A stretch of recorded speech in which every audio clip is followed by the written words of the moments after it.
Seekor ikan mas berukuran besar berhasil diselamatkan warga dari lokasi terdampak erupsi Gunung Semeru.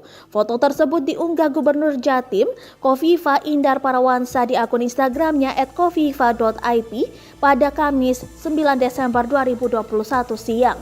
Dalam unggahannya, tampak seorang pria berkopiah hitam mengenakan atasan berwarna hijau sedang menggendong ikan mas berukuran besar. Mulut ikan mas itu tampak kotor tertutup lumpur.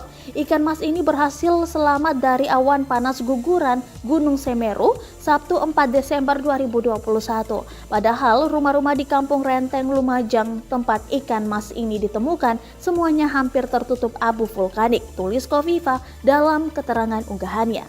Dia pun menilai hal tersebut sebagai sebuah keajaiban.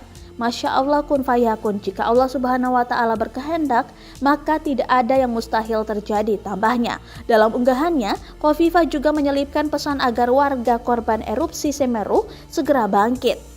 Gambar yang diunggah Kofifa tersebut dibenarkan seorang jurnalis Faik Asmi yang kebetulan bertugas di lokasi daerah terdampak erupsi Semeru. Menurut dia, foto tersebut diambil di wilayah Kampung Renteng, Kecamatan Candipuro, Kabupaten Lumajang sehari setelah awan panas guguran menerjang pemukiman tersebut pada Minggu 5 Desember 2021. Terima kasih sudah nonton.